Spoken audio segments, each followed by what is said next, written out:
ദൈവത്തിന്റെ പരിശുദ്ധമായ നാമം വാഴ്ത്തപ്പെടുമാറാകട്ടെ. നമുക്ക് ദൈവത്തിന്റെ വചനവുമായി വീണ്ടും ആയിരിക്കാൻ ദൈവം നമുക്ക് തന്നെ ദൈവത്തിന്റെ വലിയ കൃപകൾക്കായി ദൈവത്തിന് സ്തോത്രം ചെയ്യാം. ഗലാത്യ ലേഖനം 1-ാം അധ്യായം ആണല്ലോ നാം പഠിച്ചുകൊണ്ടിരിക്കുന്നത്. 3-4 ആഴ്ചകൾക്ക് ശേഷം വീണ്ടും വരുമ്പോൾ എല്ലാവരും മറന്നു പോയിരിക്കാം. നമ്മളെ ഗലാത്യ ലേഖനം പൗലോസിനാൽ എഴുതപ്പെട്ട ലേഖനം. പൗലോസ് ഗലാത്യ സഭകൾക്ക് എഴുതുന്നത്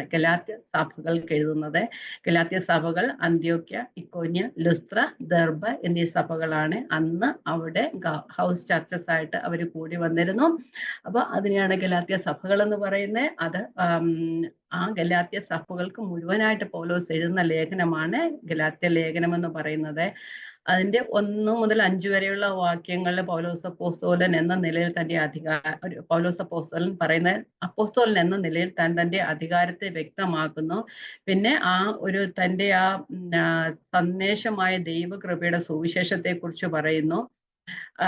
അത് കഴിഞ്ഞിട്ട് താൻ 6-7 വാക്യങ്ങളിൽ ഗലാത്യ സഭകൾ പൗലോസ് അപ്പോസ്തലനാൽ സ്ഥാപിക്കപ്പെട്ട സഭയാണെങ്കിലും ഇത്ര വേഗത്ത് തങ്ങളെ വിളിച്ച് ആ കർത്താവിനെ വിട്ട് ആ സുവിശേഷത്തെ വിട്ട് വേറൊരു സുവിശേഷത്തിലേക്ക് മറിഞ്ഞു പോകുന്നു എന്നാ പറയുന്നത്. അപ്പം പെട്ടെന്ന് കർത്താവിനെ വിട്ട് ആരോ നുഴഞ്ഞു കയറിയ കള്ള സഹോദരന്മാർ ജുഡായിസേഴ്സ് അവിടെ വരികയും ഒരു രക്ഷയ്ക്ക് ക്രിസ്തുവിലുള്ള വിശ്വാസം മാത്രമല്ല, മറ്റെന്തെങ്കിലുമൊക്കെ കൂടെ വേണം, അല്ലെ ന്യായപ്രമാണത്തിന്റെ പ്രവൃത്തികൾ കൂടെ വേണം എന്ന് അവരെ പഠിപ്പിക്കുകയോ അവർ അതിലേക്ക് ചാഞ്ഞു പോകുവാനായിട്ട് ഇടയായി തീരുകയും ചെയ്തു.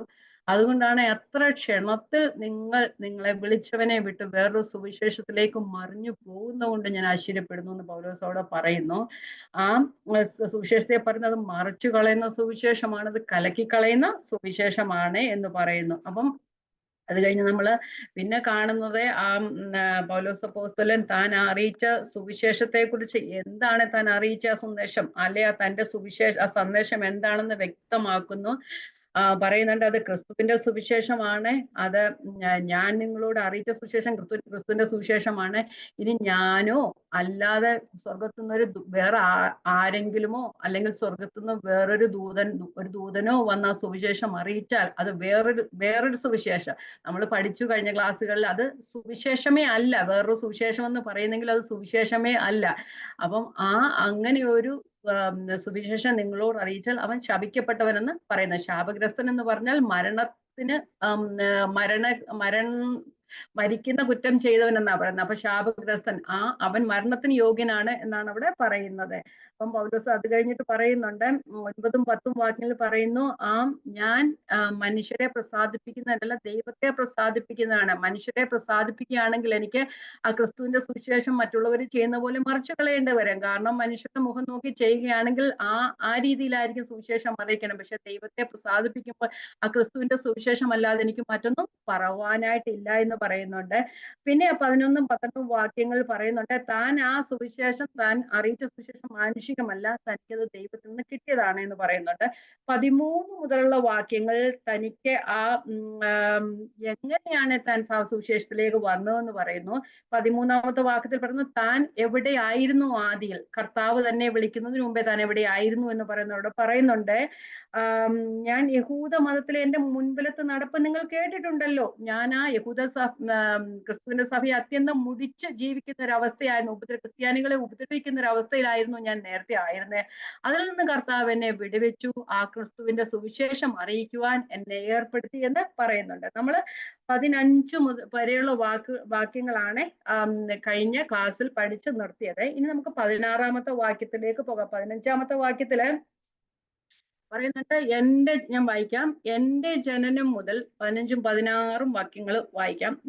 എന്റെ ജനനം മുതൽ എന്നെ വേർതിരിച്ചു തന്റെ കൃപയാൽ വിളിച്ചിരിക്കുന്ന ദൈവം തന്റെ പുത്രനെ കുറിച്ചുള്ള സുവിശേഷം ഞാൻ ജാതികളുടെ ഇടയിൽ അറിയിക്കേണ്ടതിനെ അവനെ എന്നിൽ വെളിപ്പെടുത്തുവാൻ പ്രസാദിച്ചപ്പോൾ എന്ന് പറയുന്നത് അല്ലെ. അപ്പൊ നമ്മൾ ആ 15-ാമത്തെ വാക്യം പഠിച്ചത്, എങ്കിലും എന്റെ ജനനം മുതൽ തന്നെ ഞാൻ ക്രിസ്തുവിനെ ഉപദ്രവിക്കുകയായിരുന്ന സ്വഭാവമായിരുന്നു. പക്ഷേ ദൈവം അന്നേരമല്ല എന്നെ വിളിച്ചത്. നമ്മൾ പറയും പൗലോസിനെ ദമസ്കോസിന്റെ പടിവാതിൽക്കൽ വെച്ചാണ് ദൈവം വിളിച്ചതെന്ന് പറയും. അല്ല, പൗലോസിനെ ദൈവം വിളിച്ച് തന്റെ ജനനം മുതൽ വിളിച്ചു. നമ്മൾ ഇരമ്യാവിനെ കുറിച്ച് പറഞ്ഞു. ഇരമ്യാവിനെ ദൈവം ഇസ്രയേലിനെ പ്രവാചകനാക്കി അഭിഷേകം ചെയ്തപ്പോഴാ ആ അമ്മയുടെ ഉദരത്തിൽ നിന്ന് പുറത്തു വരുന്നതിന് മുമ്പേ അല്ലേ, അങ്ങനെയല്ലേ നമ്മൾ പഠിച്ചത്. അപ്പം പൗലോസ് ക്രിസ്തുവിന്റെ സഭയെ മുടിച്ചവനാണെങ്കിൽ അല്ലെ ഉപദ്രവിച്ചവനാണെങ്കിൽ തന്നെയും പൗലോസിനെ ദൈവം വിളിച്ചത് പൗലോസിന്റെ ജനനം മുതലാണ് വിളിച്ചത്. അപ്പം തന്റെ കൃപയാൽ വിളിച്ചിരിക്കുന്ന ദൈവം അല്ലെ, ആ കൃപയാലാണ് ആ സുവിശേഷത്തിന് പങ്കാളിയായി തീരുവാൻ തനിക്ക് ആ ഒരു അവസരം ഉണ്ടായത്. നമ്മള് 2 കൊരിന്ത്യർ 4-ാം അധ്യായത്തിൽ പറയുന്നുണ്ട്, കരുണ ലഭിച്ചിട്ട് എനിക്ക് ശുശ്രൂഷ ഉണ്ടാകിയാൽ ഞാൻ ദൈവത്തിന് സ്തോത്രം ചെയ്യുന്നു. ദൈവത്തെ സത്യമായി അറിഞ്ഞ, ദൈവത്തെ കൈക്കൊണ്ട് ദൈവത്തിൽ ജീവിക്കുന്ന ഒരു ദൈവം എപ്പോഴും പറയാൻ കഴിയുന്ന ഒരു കാര്യമാണ്, ദൈവകൃപയാലാണ് ഞാൻ ആയിരിക്കുന്നത്. പൗലോസ് പറയുന്ന പോലെ കരുണ ലഭിച്ചിട്ട് എനിക്ക് ശുശ്രൂഷ ഉണ്ടാകിയാൽ ഞാൻ ദൈവത്തിന് സ്തോത്രം ചെയ്യുന്നു. ഈ ലോകത്തിൽ കിട്ടാവുന്നതിൽ ഏറ്റവും വലിയൊരു ശുശ്രൂഷയാണ് ദൈവവചനം അറിയിക്കുക എന്നുള്ളത്. പൗലോസിന്റെ ആ മനസ്സൊന്ന് ഓർത്ത് നോക്കെ, എല്ലാത്തിലും വലുത് താനൊരു പണ്ഡിതനായിരുന്നു. അന്നത്തെ കാലത്ത് അവിടെയുള്ള ആളുകൾക്ക് കിട്ടുന്നതിൽ അധികമായി ആ വിദ്യാഭ്യാസം തനിക്ക് ലഭിച്ചതാ, ഏറ്റവും കൂടിയ തനിക്ക് വിദ്യാഭ്യാസം ലഭിച്ചതാ. എന്നിട്ട് പോലും താൻ അതിലൊന്നും അല്ല പ്രശംസിച്ചത്, തന്റെ കർത്താവിന്റെ കരുണയാൽ തനിക്ക് ശുശ്രൂഷ ലഭിച്ചു എന്ന് പൗലോസ് പറയുന്നുണ്ട്. എന്നിട്ട് ആ ശുശ്രൂഷ എന്താണെന്ന്, എങ്ങനെയാ തനിക്ക് ലഭിച്ചതെന്ന് പറയുന്നുണ്ട്. 16-ാമത്തെ വാക്യം വായിക്കാം. നമ്മൾ ഇന്ന് 16-ാമത്തെ വാക്യത്തിലേക്കാണല്ലോ പോകുന്നത്. തന്റെ പുത്രനെ കുറിച്ചുള്ള സുവിശേഷം ഞാൻ ജാതികളുടെ ഇടയിൽ അറിയിക്കേണ്ടതിന് അവനെ എന്നിൽ വെളിപ്പെടുത്തുവാൻ പ്രസാദിച്ചപ്പോൾ.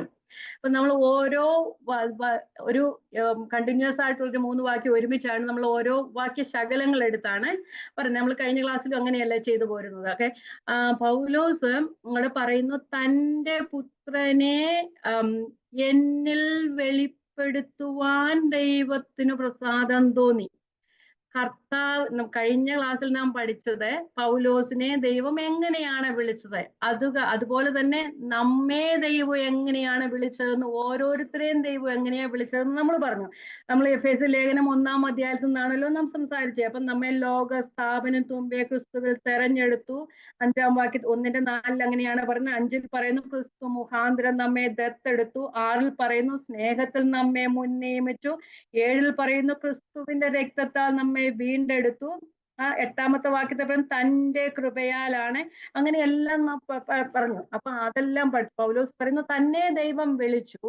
തന്നെ വിളിച്ചതിന് ശേഷം ദൈവം ചെയ്തത് തന്റെ പുത്രനെ ക്രിസ്തുവിനെ തന്നിൽ വെളിപ്പെടുത്തുവാൻ, പൗലോസിൽ വെളിപ്പെടുത്തുവാൻ ദൈവത്തിന് പ്രസാദം തോന്നി.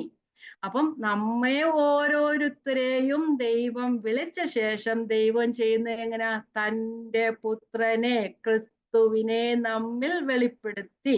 അപ്പൊ അതുകൊണ്ടാ പൗലോസ് എപ്പോഴും പറയുന്നത് ക്രിസ്തുവിലായിത്തീരണം എന്ന് പറയുന്നത്. അപ്പം ക്രിസ്തുവിൽ ആയിത്തീരണമെങ്കിൽ ക്രിസ്തുവിനെ അറിയണം, നമ്മൾ ക്രിസ്തുവിനെ കേൾക്കണം, ക്രിസ്തുവിനെ അറിയണം. പക്ഷെ ആ അറിഞ്ഞ ക്രിസ്തു നമ്മുടെ ഉള്ളിൽ ജനിക്കണം, ക്രിസ്തു നമ്മുടെ ഉള്ളിൽ വളരണം. അതുപോലെ തന്നെ ക്രിസ്തു നമ്മിൽ വസിക്കണം. അതുപോലെ തന്നെ നാം ക്രിസ്തുവിൽ വസിക്കുകയും വേണം. വസിക്കുക എന്ന് വെച്ചാൽ കൂടെ ജീവിക്കുക എന്നർത്ഥം. ഒരു വീട്ടിൽ 4 പേര് വസിക്കുന്നുണ്ടെങ്കിൽ അവരാരും മാറി മാറി വന്നു പോകുന്നവരൊന്നുമല്ല, അവരെന്നും ആ വീട്ടിൽ വസിക്കുന്നവരാ, എന്നും ജീവിക്കുന്ന. അതുപോലെ ക്രിസ്തു നമ്മിൽ നിന്നും മാറിപ്പോകരുത്, നാം ക്രിസ്തുവിൽ നിന്നും മാറിപ്പോകുകയും അരുത്. എപ്പോഴും ക്രിസ്തുവിനോട് കൂടെ ജീവിക്കുന്ന അവസ്ഥ. ഓക്കെ, നാം ക്രിസ്തുവിനെ അറിയണം. അറിഞ്ഞ ക്രിസ്തു നമ്മിൽ ജനിക്കണം, നമ്മിൽ വളരണം, നമ്മിൽ വസിക്കണം, അല്ലേ? അപ്പൊ ക്രിസ്തുവാകുന്ന വെളിച്ചം തന്റെ ഉള്ളിൽ വന്നപ്പോൾ താൻ ആ വെളിച്ചത്തിൽ ആകുകയും ആ വെളിച്ചത്തെ അനേകരിലേക്ക് പകർന്നു കൊടുക്കുകയും അനേകരെ വെളിച്ചത്തിന്റെ അവസ്ഥയിലാക്കി തീർക്കുകയും ചെയ്യുന്നു. അതുകൊണ്ടാണ് കൊലോസ്യ ലേഖനത്തിൽ പൗലോസ് പറയാന്ന് എന്താ പറയുന്നത്, നമ്മെ സാത്താന്റെ അധികാരത്തും വിടുവിച്ച് സ്നേഹസ്വരൂപനായ പുത്രന്റെ അവകാശത്തിലാക്കി തീർത്തല്ലേ. അതിനു മുമ്പ് തന്നെ പറയുന്നു, നമുക്ക് വിശുദ്ധന്മാർക്ക് വെളിച്ചത്തിലുള്ള അവകാശത്തിനായി നമ്മെ പ്രാപ്തരാക്കിയും നമ്മെ ഇരുട്ടിന്റെ അധികാരത്തിൽ നിന്ന് വിടുവിച്ച് സ്നേഹസ്വരൂപനായ പുത്രന്റെ രാജ്യത്തിലാക്കി തന്നു. നമ്മൾ ഒരിക്കൽ ഇരുട്ടിന്റെ അധികാരത്തിലായിരുന്നു, സാത്താന്റെ അധികാരത്തിലായിരുന്നു, അന്ധകാരത്തിലായിരുന്നു. അവിടെ നിന്ന് നമ്മെ വെളിച്ചത്തിലേക്ക് ദൈവമാക്കി തീർത്തു അല്ലെ. ഓരോ ദിവസവും നമുക്ക് പറയാൻ കഴിയുന്നത്, നമ്മളുടെ ചുറ്റും നോക്കിയാൽ ആളുകൾക്ക് സമാധാനമില്ലാത്ത അവസ്ഥ, സന്തോഷമില്ലാത്ത അവസ്ഥ, വല്ലാത്തൊരു മാനസിക അവസ്ഥയിലേക്ക് പോവുക. കഴിഞ്ഞ കാലങ്ങളെ കൂട്ടല്ല ഈ കാലങ്ങളിൽ നമ്മൾ ഓരോരുത്തരെയും കാണുന്നേ. പ്രശ്നമില്ലാത്ത ആരുമില്ല അല്ലേ. നമുക്ക് എല്ലാവർക്കും പ്രശ്നമുണ്ട്, എങ്കിലും പലതിനാൽ വിചാരപ്പെടുന്ന ഒരവസ്ഥ, ഒരിക്കലും സമാധാനമില്ലാത്ത അവസ്ഥ. നമുക്കൊക്കെയും പ്രശ്നങ്ങൾ ഇല്ലാഞ്ഞിട്ടല്ല, പ്രശ്നങ്ങൾ ഉണ്ടെങ്കിലും അതിൻ്റെയും നടുവിൻ വലിയൊരു സമാധാനം ദൈവം നമുക്ക് തരുന്നുണ്ടല്ലേ. അതാണ് ക്രിസ്തുവിലായിരിക്കുന്ന അവസ്ഥ എന്ന് പറയുന്നത്. ദൈവം പറയുന്നുണ്ട്, ഒന്നിനെ കുറിച്ചും വിചാരപ്പെടരുത്, എല്ലാത്തിനും പ്രാർത്ഥനയാലും അപേക്ഷയാലും നിങ്ങളുടെ ആവശ്യങ്ങൾ സ്തോത്രത്തോടുകൂടെ എന്നോട് അർപ്പിക്കുക, അത്രേ വേണ്ടത്. എന്നാൽ സകല ബുദ്ധിയെയും കവിയുന്ന ദൈവ സമാധാനം നിങ്ങളുടെ കിട്ടുമെന്നാ പറയുന്നല്ലേ. പക്ഷേ അത് നമ്മുടെ പ്രശ്നങ്ങൾക്ക് മാറ്റം വരണമെന്നല്ല അവിടെ പറയുന്നത്. ആ പ്രശ്നങ്ങൾ ഉണ്ടെങ്കിലും പ്രശ്നങ്ങളുടെ നടുവിൽ സകല ബുദ്ധിയെയും കവിയുന്ന ഒരു ദൈവ സമാധാനത്തെ ദൈവം നിറയ്ക്കുക. ഉള്ളിൽ ഉള്ളത് കൊണ്ടാണ് നമ്മളെല്ലാം സമാധാനമുള്ളത്, ആ വെളിച്ചമുള്ളത്. വെളിച്ചമുള്ളതെന്ന് പറഞ്ഞ് അങ്ങ് പ്രകാശിക്കുന്നല്ല, ദൈവിക സമാധാനത്താൽ നിറയ്ക്കുകയും ദൈവിക സന്തോഷത്താൽ നിറയ്ക്കുകയും എന്നും ഒരു ആനന്ദത്തിന്റെ അവസ്ഥയിലേക്ക് നമ്മെ ആക്കി തീർക്കുകയും ചെയ്യുന്ന ഒരവസ്ഥ. അപ്പൊ പൗലോസിന്റെ ആ മുൻകാലത്തെ ഒരു ജീവിതം ഒന്ന് ആലോചിക്കുക. ക്രിസ്തു സഭയെ ഉപദ്രവിക്കാനായിരുന്നു. ആ ഉപദ്രവിക്കുന്ന അവസ്ഥയിൽ ഒരു മനുഷ്യനെ നമ്മൾ ഉപദ്രവിക്കണമെങ്കിൽ നമ്മുടെ മനസ്സിൽ എന്തോ ആദ്യം വരുന്നത്? പക, വിദ്വേഷം, എന്തോ ഇല്ലാത്ത കോപം. അതുകൊണ്ടല്ലേ കോപം ഒന്നും ഇല്ലാത്തവരാരും ഉപദ്രവിക്കത്തൊന്നും ഇല്ലല്ലോ. അങ്ങനെ ഒരു അവസ്ഥയിൽ നിന്ന് മാറിയ വെളിച്ചം വന്നു. വെളിച്ചം വന്നപ്പോൾ എന്താ ചെയ്ത പൗലോസ്? താൻ അനുഭവിച്ച സമാധാനം മറ്റുള്ളവരിലേക്ക് പകരുവാൻ, ആ സമാധാനം ഇല്ലാത്തവര്, മറ്റുള്ളവരെ ഉപദ്രവിക്കുന്നവര്, അല്ലെങ്കിൽ ഉപദ്രവിച്ചില്ലെങ്കിലും സമാധാനമില്ലാത്ത അവസ്ഥയിലായിരിക്കുന്നവരെ ആ സമാധാനത്തിലേക്ക് നടത്തുക എന്നുള്ളത്. അപ്പൊ ആ ക്രിസ്തുവിനെ, പുത്രനെ തന്നിൽ വെളിപ്പെടുത്തുക എന്ന് പറഞ്ഞു കഴിഞ്ഞാൽ ക്രിസ്തു ഉള്ളിൽ ജനിക്കുന്നത് മാത്രമല്ല, ക്രിസ്തു ഉള്ളിൽ വളരുന്നത് മാത്രമല്ല, ക്രിസ്തുവിന്റെ ആ സ്വഭാവം മറ്റുള്ളവരിലേക്ക് പകരുവാനായിട്ടിടെ. തന്നിൽ ആ ക്രിസ്തുവിന്റെ സ്വഭാവം ഉണ്ടായി. ക്രിസ്തുവിന്റെ സ്വഭാവം എന്ന് പറഞ്ഞാൽ, ഞാൻ ലോകത്തിന്റെ വെളിച്ചമാവുന്ന കർത്താവ് പറഞ്ഞല്ലേ. ആ വെളിച്ചമുള്ളവരുടെ സ്വഭാവമാണ് പകയും വിദ്വേഷവും ഒന്നുമില്ലാത്ത അവസ്ഥ അല്ലെ. നമ്മൾ ആത്മാവിന്റെ ഫലത്തെ കുറിച്ചൊക്കെ പറയുന്നുണ്ട്. സ്നേഹം, സന്തോഷം, സമാധാനം, ദീർഘക്ഷമ, ഇന്ദ്രജയം, അങ്ങനെയുള്ള ആ 9 കാര്യങ്ങളെ കുറിച്ച് അവിടെ പറയുന്നു. അതൊക്കെ ഉള്ളിൽ വരുമ്പോൾ ഉള്ളിലുള്ള മറ്റു പലതും മാറിപ്പോകുവാനിടയായത്. പൗലോസ് അതാ പറഞ്ഞ, ക്രിസ്തുവിനെ എന്നിൽ വെളിപ്പെടുത്തുവാൻ ദൈവത്തിന് പ്രസാദം തോന്നിയപ്പോൾ അല്ലേ. അപ്പം നാം ദൈവത്തെ അറിയണം. ദൈവത്തെ അറിയുന്നത് എങ്ങനെയാ? വെളിപ്പെടുത്തുവാൻ എന്നാ പറയുന്നത്. അപ്പം വെളിപ്പാടിനാലാണ് നാം ദൈവത്തെ അറിയുന്നത് അല്ലേ. അപ്പം ദൈവത്തെ അറിയുന്നത് നാം എങ്ങനെയാ? വെളിപ്പാടിനാൽ. വെളിപ്പാടിനാൽ എന്ന് പറയുമ്പോൾ പൗലോസിന്റെ ഭാഷയിൽ പറഞ്ഞ ഹൃദയദൃഷ്ടി പ്രകാശിപ്പിക്കണം, നമ്മളുടെ അകക്കണ്ണുകളെ തുറക്കണം. വചനത്താൽ നമ്മുടെ അകക്കണ്ണുകളെ തുറക്കുമ്പോൾ മാത്രമേ നമുക്ക് ക്രിസ്തുവിനെ അറിയാൻ കഴിയത്തുള്ളൂ. പലരും ക്രിസ്തുവിനെ അറിഞ്ഞവരുണ്ട്, കേട്ടവരുണ്ട്, ക്രിസ്തുവിനെ സംസാരിക്കുന്നവരുണ്ട്. പക്ഷേ അവരിൽ ആരിലും ക്രിസ്തു വസിക്കുന്നില്ല. ക്രിസ്തു വസിക്കണമെങ്കിൽ ക്രിസ്തുവിന് നമ്മുടെ ഹൃദയദൃഷ്ടി പ്രകാശിക്കണം. ക്രിസ്തുവിന് നമ്മൾ വളരുവാൻ നാം അവസരം കൊടുക്കണം, നമ്മൾ വസിക്കുവാൻ അനുവദിക്കണം. എന്നാൽ മാത്രമേ ക്രിസ്തു നമ്മൾ വസിക്കുകയുള്ളൂ അല്ലെ. അപ്പൊ നാം ദൈവത്തെ അറിയുന്ന വെളിപ്പാടിനാലാണ് നമ്മുടെ ഹൃദയദൃഷ്ടി പ്രകാശിപ്പിച്ച്. പൗലോസ് അപ്പോസ്തലൻ എഫേസ്യർക്ക് ലേഖനം എഴുതുമ്പോൾ അവരെ ഓർത്ത് പ്രാർത്ഥിക്കുന്ന ഒരു കാര്യമുണ്ട്. നമ്മൾ അങ്ങനെ എല്ലാവരെയും കുറിച്ച് അങ്ങനെ പ്രാർത്ഥിക്കാറുണ്ടോ? നമുക്കൊന്ന് വായിച്ചു നോക്കാം. എഫെസ്യ ലേഖനം 1:17 മുതലുള്ള വാക്യങ്ങൾ. അവരുടെ ഹൃദയദൃഷ്ടി പ്രകാശിപ്പിച്ച് അവര് ക്രിസ്തുവിന്റെ പരിജ്ഞാനത്തിൽ വളരണമെന്നാ പൗലോസ് അപ്പോസ്തലൻ അവരെ കുറിച്ച് പ്രാർത്ഥിക്കുന്നത്. പലപ്പോഴും നമ്മുടെ ജീവിതത്തിലൊക്കെ കർത്താവിന് ആ പരിജ്ഞാനം വളരാത്തത് നമ്മൾ പ്രാർത്ഥിക്കാത്തത് കൊണ്ടാണ്. നമ്മൾ അങ്ങനെ പ്രാർത്ഥിക്കണം. നമ്മൾ ആ ആത്മീയ കാര്യങ്ങളെ കുറിച്ച് പ്രാർത്ഥിക്കണം. ഓക്കെ, ഞാൻ വായിക്കാം. എഫെസ്യ ലേഖനം 1:17 മുതലുള്ള വാക്യങ്ങൾ. നിങ്ങളെ ഓർത്തുകൊണ്ട് നമ്മുടെ കർത്താവായ യേശുക്രിസ്തുവിന്റെ ദൈവവും മഹത്വവുമുള്ള പിതാവുമായവൻ നിങ്ങൾക്ക് തന്നെ കുറിച്ചുള്ള പരിജ്ഞാനത്തിൽ ജ്ഞാനത്തിന്റെയും വെളിപ്പാടിന്റെയും ആത്മാവിനെ തരേണ്ടതിനും നിങ്ങളുടെ ഹൃദയദൃഷ്ടി പ്രകാശിപ്പിച്ചിട്ട് അവന്റെ വിളിയാലുള്ള ആശ ഇന്നതെന്ന്. അപ്പൊ ഹൃദയദൃഷ്ടി പ്രകാശിക്കുമ്പോൾ എന്താ മനസ്സിലാകുന്നത്? അവന്റെ വിളിയാലുള്ള ആശയം ഇന്നതെന്നും വിശുദ്ധന്മാരിൽ അവന്റെ അവകാശത്തിന്റെ മഹിമാതനം ഇന്നതെന്നും അവന്റെ ബലത്തിൻ വല്ലഭത്വത്തിന്റെ വ്യാപാരത്തിൽ വിശ്വസിക്കുന്ന നമുക്ക് വേണ്ടി വ്യാപരിക്കുന്ന അവന്റെ ശക്തിയുടെ അളവറ്റ വലിപ്പം ഇന്നതെന്നും നിങ്ങൾ അറിയേണ്ടതിന് പ്രാർത്ഥിക്കുന്നു. എന്ത് വലിയ പ്രാർത്ഥനയാതല്ലേ! അത് എത്ര നേരം നമ്മൾ ഒന്ന് വ്യാഖ്യാനിച്ചാലാണ് നമുക്കത് മനസ്സിലാകുന്നത്. അത്രയും വലിയ പ്രാർത്ഥനയാ പൗലോസ് പ്രാർത്ഥിക്കുന്നത്. അവര് ക്രിസ്തുവിന്റെ പരിജ്ഞാനത്തെ അവരുടെ ഹൃദയദൃഷ്ടി പ്രകാശിക്കണം എന്ന് വെച്ചാൽ ഹൃദയം തുറക്കണം. ഹൃദയം തുറന്നിട്ട് ദൈവത്തെ അറിയണം. ആ ദൈവം അറിഞ്ഞു കഴിഞ്ഞിട്ട് ആ ക്രിസ്തുവിന്റെ പരിജ്ഞാനത്താൽ വളരണം. അല്ലേ? നമ്മൾ ഒരു ചെടി നട്ടു കഴിഞ്ഞാൽ അത് വളരാനായിട്ട് നോക്കിയിരിക്കും അല്ലെ? വളർന്നില്ലേ നമുക്ക് സന്തോഷമില്ല. അതെന്താ ഇങ്ങനെ മുരടിച്ചിരിക്കുന്നത്? ഇപ്പൊ നമ്മുടെ ഇവിടെ ചൂടായതുകൊണ്ട് ഒരു ചെടിയും വളരുന്നില്ല അല്ലെ?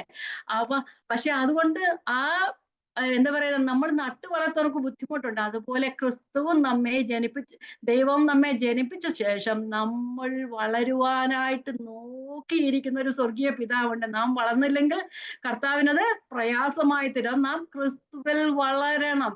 നമ്മളുടെ കുഞ്ഞുങ്ങൾ നാം വളരുവാൻ ആഗ്രഹിക്കുന്നത് പോലെ ദൈവവും നാം ക്രിസ്തുവിൽ വളരുവാനായിട്ട് ആഗ്രഹിക്കുന്നു. അപ്പൊ പൗലോസിന്റെ പ്രാർത്ഥന എന്നിട്ട് എന്താ?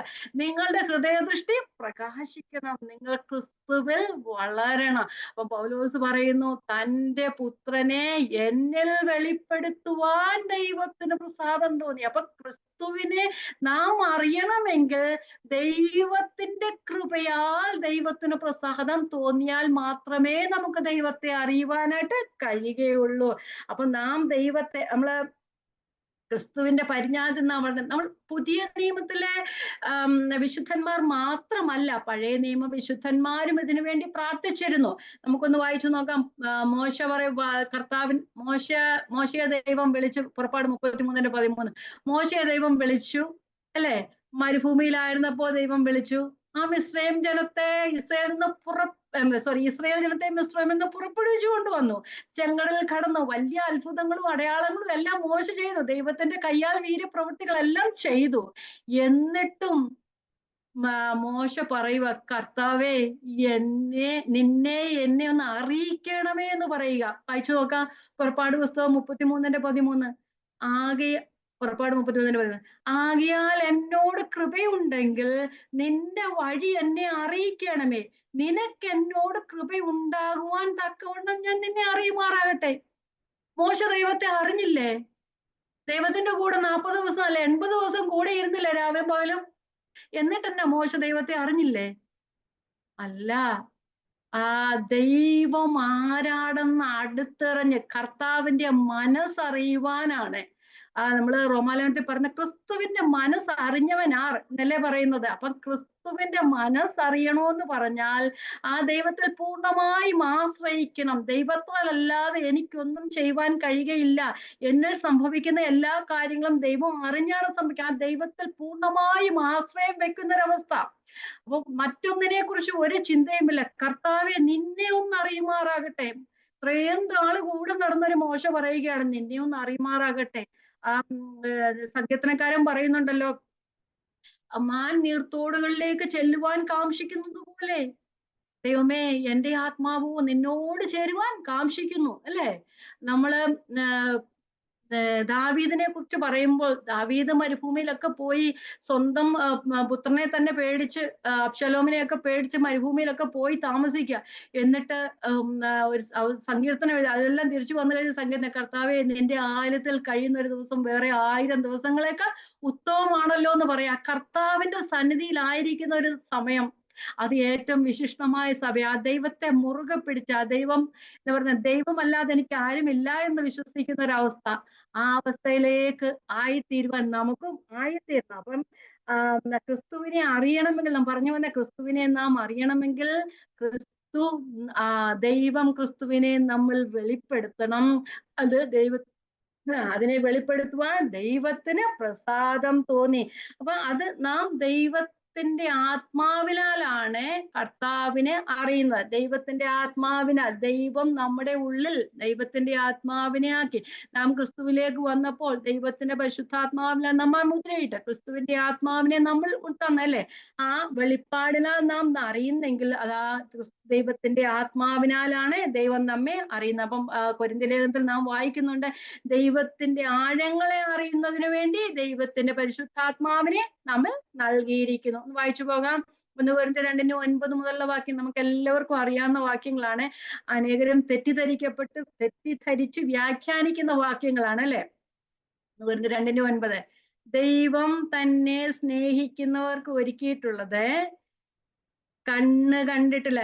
ചിലവർ പറയുന്നത് ഒരു കണ്ണ് കണ്ടിട്ടില്ല എന്നല്ല, അങ്ങനല്ല. കണ്ണ് കണ്ടിട്ടില്ല, ചെവി കേട്ടിട്ടില്ല, ഒരു മനുഷ്യന്റെയും ഹൃദയത്തിൽ തോന്നിയിട്ടുമില്ല എന്ന് എഴുതിയിരിക്കുന്നത് പോലെ തന്നെ പഴയ നിയമത്തിലെ കോട്ടാണല്ലോ.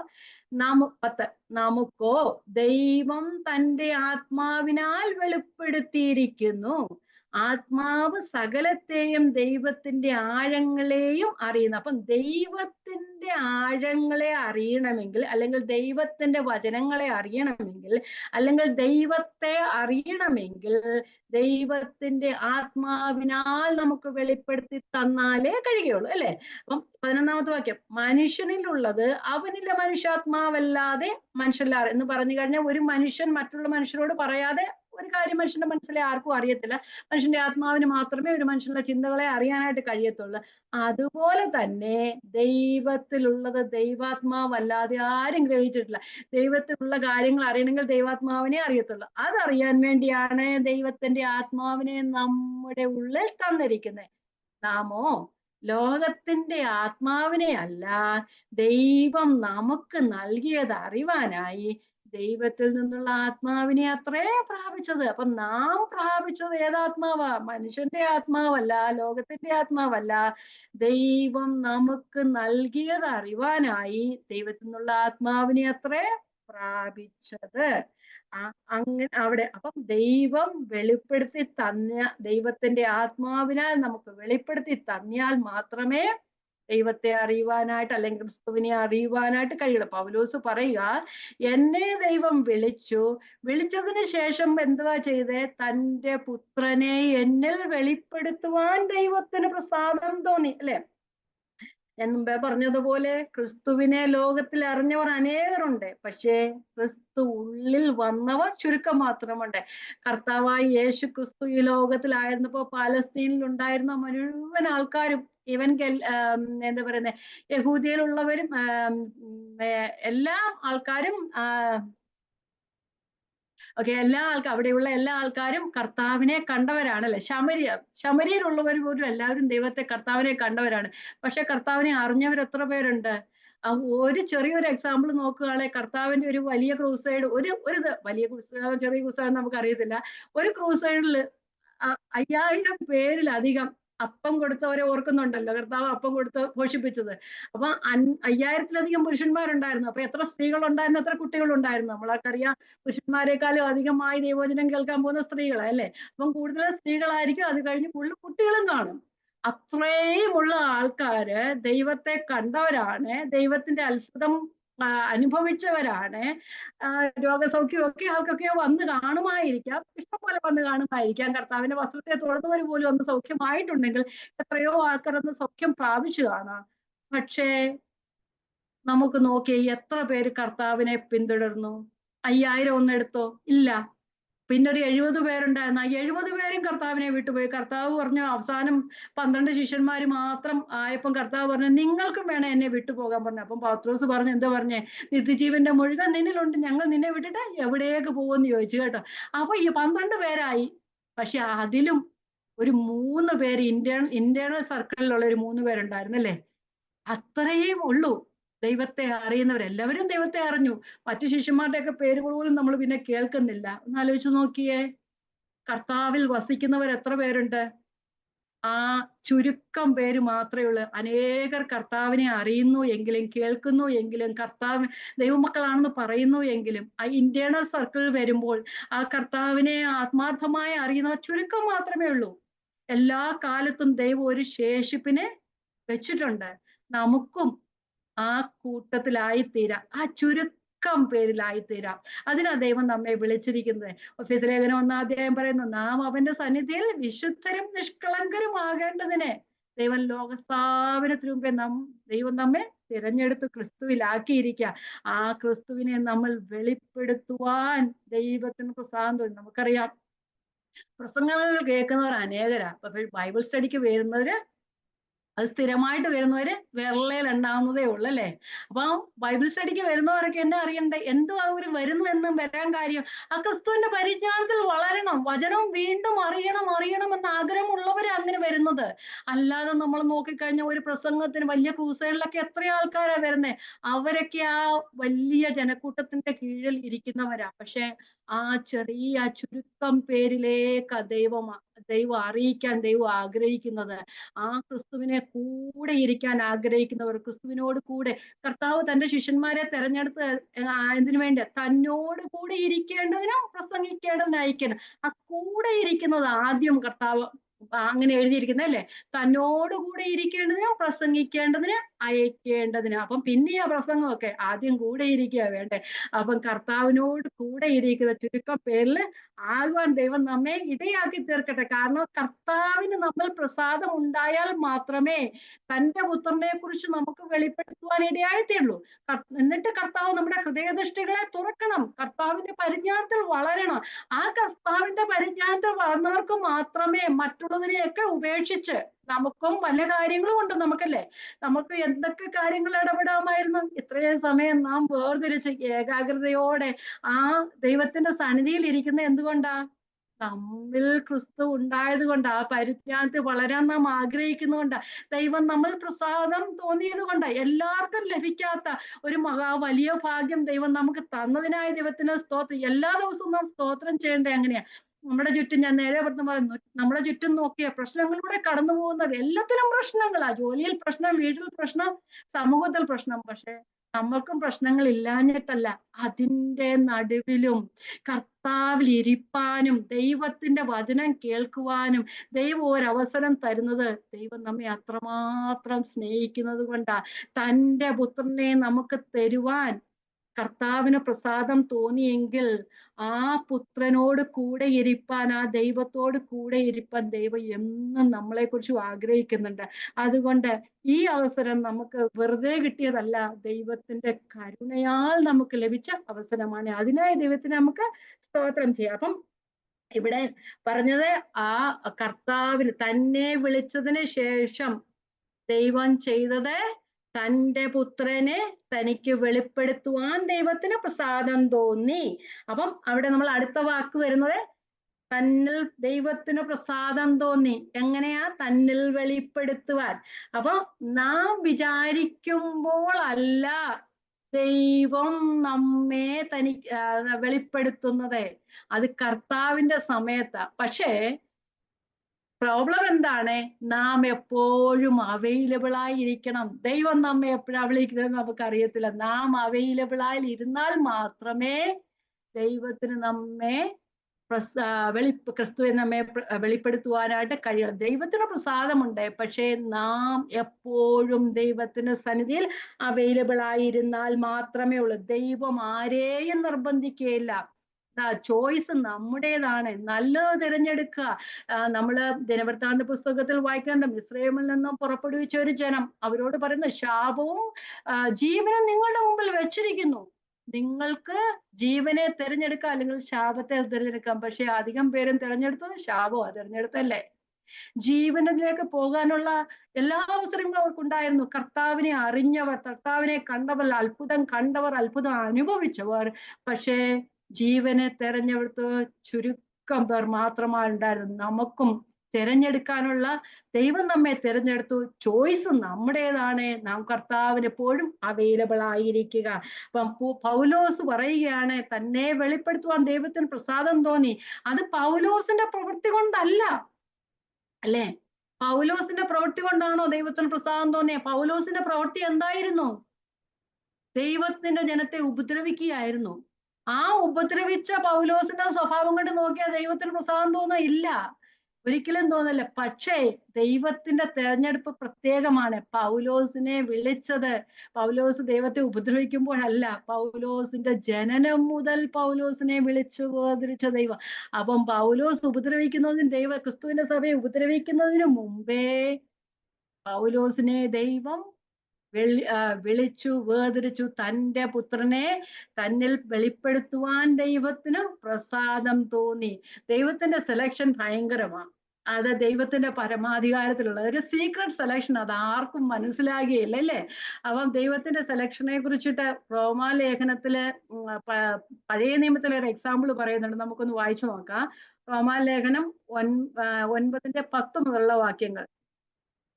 എങ്ങനെയാണെന്നൊന്നും നമുക്കറിയില്ല. പക്ഷെ അത് ദൈവത്തിന്റെ ഇഷ്ടമാണ്, ദൈവത്തിന്റെ പരമാധികാരത്തിന് കീഴിലാണ്. അതിനെ മനസ്സിലാക്കുവാൻ ദൈവം നമുക്ക് കൃപ തരട്ടെ. വായിക്കാം. റോമലേഖനം 9:10. അത്രയുമല്ല, റബേക്കയും നമ്മുടെ പിതാവായ ഇസഹാക്ക് എന്ന ഏകനാൽ ഗർഭം ധരിച്ചു. കുട്ടികൾ ജനിക്കയോ ഗുണമാകട്ടെ ദോഷമാകട്ടെ ഒന്നും പ്രവർത്തിക്കുകയോ ചെയ്യും മുമ്പേ തിരഞ്ഞെടുപ്പിൻ പ്രകാരമുള്ള ദൈവനിർണയം പ്രവൃത്തികൾ നിമിത്തമല്ല, വിളിച്ചവന്റെ ഇഷ്ടം നിമിത്തമത്രേ എന്നു വരേണ്ടതിനെ മൂത്തവൻ ഇളയവനെ സേവിക്കുമെന്ന് അവളോട് അരുളി ചെയ്തു. ഞാൻ യാക്കോബിനെ സ്നേഹിച്ച് ഏശാവിനെ ദ്വേഷിച്ചിരിക്കുന്നു എന്ന് അരുളി എന്ന് എഴുതിയിരിക്കുന്നുവല്ലോ. ആകയാൽ നാം എന്തു പറയേണ്ടു? ദൈവത്തിന്റെ പക്കൽ അനീതിയുണ്ട് ഒരു നാളുമില്ല. എനിക്ക് കരുണ തോന്നണം എന്നുള്ളവനോട് എനിക്ക് കരുണ തോന്നുകയും എനിക്ക് കനിവ് തോന്നണം എന്നുള്ളവനോട് എനിക്ക് കനിവ് തോന്നുകയും ചെയ്യുന്നു എന്ന് മോശയോട് അരുളി ചെയ്തു. അതുകൊണ്ട് ഇച്ഛിക്കുന്നവനാലുമല്ല ഓടുന്നവനുമാലുമല്ല, കരുണ തോന്നുന്ന ദൈവത്താൽ അത്രേ സ്ഥലവും സാധിക്കും. ഇവിടെ നമ്മൾ പറഞ്ഞത് റബേക്കയുടെ ഉള്ളിൽ നിന്നും ശിശുക്കൾ പുറത്തു വരുന്നതിന് മുമ്പേ റബേക്കയോട് ദൈവം പറഞ്ഞു മൂത്തവൻ ഇളയവനെ സേവിക്കുമെന്ന്. അത് നമ്മൾ പറയാം യാക്കോബ് നല്ലവനായിരുന്നത് കൊണ്ടോ, അല്ലെങ്കിൽ ദൈവത്തെ അറിഞ്ഞത് കൊണ്ടോ, യേശാവ് എന്താ പറയുക ജ്യേഷ്ഠാവകാശം വിറ്റുവെന്നുകൊണ്ടൊന്നും നമ്മൾ പറയുമായിരിക്കും. അതൊന്നും അല്ല ഇവിടെ പറയുന്നു. തെരഞ്ഞെടുപ്പിൻ കുട്ടികൾ ജനിക്കുകയോ ഗുണമാകട്ടെ ദോഷമാകട്ടെ ഒന്നും പ്രവർത്തിക്കുകയോ ചെയ്യും മുമ്പേ തെരഞ്ഞെടുപ്പിൻ പ്രകാരമുള്ള ദൈവനിർണയം പ്രവൃത്തികൾ നിമിത്തമല്ല, വിളിച്ചവന്റെ ഇഷ്ടം നിമിത്തം അത്ര. നോക്കുകയാണെങ്കിൽ യാക്കോബിനെ ഒരിക്കലും തിരഞ്ഞെടുക്കാൻ ഒരു സാധ്യതയുമില്ല. കാരണം ഉപായിയ, അല്ലേ? ചേട്ടനെ ചതിച്ചു, അപ്പനെ ചതിച്ചു, അമ്മായിപ്പനെ ചതിച്ചു, എല്ലാവരെയും ചതിച്ചു, അല്ലേ? ചതിക്കാത്ത ആരുമില്ല. പക്ഷെ എങ്കിലും ദൈവം തിരഞ്ഞെടുത്ത കാര്യമായി യാക്കോബിന്. അത് എന്താ നമുക്ക് പറയണ്ടേ? ഒന്നുമല്ല. ഇവിടെ പറയുന്നുണ്ട് ദൈവത്തിന്റെ തെരഞ്ഞെടുപ്പിന് പ്രകാരം ദൈവത്തിന്റെ പ്രവൃത്തികൾ നിമിത്തമല്ല, വിളിച്ചവന്റെ ഇഷ്ടമാണ്. കർത്താവിന്റെ ഇഷ്ടം മാത്രമാണ്. അത് നമുക്ക് അന്ന് ഏൽപ്പിച്ചു കൊടുത്താൽ മാത്രം മതി. നമുക്കറിയില്ല. നമ്മുടെ വഴികളല്ല കർത്താവിന്റെ വഴികൾ, നമ്മുടെ വിചാരങ്ങളുമല്ല കർത്താവിന്റെ വിചാരങ്ങൾ. എല്ലാം ദൈവത്തിന്റെ പരമാധികാരത്തിന് മുമ്പിലുള്ളതാണ്. അപ്പം 16-ാമത്തെ വാക്യത്തിൽ ഇങ്ങനെ പറയുന്നു, അതുകൊണ്ട് ഇച്ഛിക്കുന്നവനോ അല്ല ഓടുന്നവനും അല്ല കരുണ തോന്നുന്ന ദൈവത്താലത്തെ സകലവും സാധിക്കും. അപ്പൊ നമുക്കും പറയാനൊന്നുമില്ല. നമ്മെ വിളിച്ചത് എന്തുകൊണ്ടാണ് നമ്മെ വിളിച്ചത്? നമ്മൾ നല്ലവരായിരുന്നിട്ടാണോ? ഒരിക്കലുമല്ല. ദൈവത്തിന്റെ കൃപയാല്. അതിന്റെ കാരണം നമുക്ക് ഇപ്പോഴും അറിയത്തില്ല. പക്ഷെ കാരണം അറിയാതിരിക്കുന്നതാണ് നല്ലത്, അല്ലേ? ദൈവത്തിന് സ്തോത്രം. ഓരോ ദിവസവും ദൈവത്തിന്റെ സന്നിധിയിൽ നന്ദി പറയാനേ ഒക്കത്തുള്ളൂ. എന്താ? നമ്മുടെ അന്ധകാരത്തിൽ നിന്നും ദൈവത്തിന്റെ അത്ഭുത പ്രകാശത്തിലേക്ക് ദൈവം നമ്മെ വിളിച്ചു. എഫെസ്യർ 2 പറഞ്ഞ അകൃത്യങ്ങളാലും പാപങ്ങളാലും മരിച്ചിരുന്ന നമ്മെ ക്രിസ്തുവിനോടുകൂടെ ഉയർപ്പിച്ചു. കരുണാസമരനായ ദൈവത്തിന്റെ മഹാസ്നേഹം നിമിത്തം നമ്മെ വീണ്ടെടുത്ത ദൈവത്തിന്റെ സ്തോത്രം. നന്ദി അല്ലാതെ എന്താ പറയാനുള്ളത്?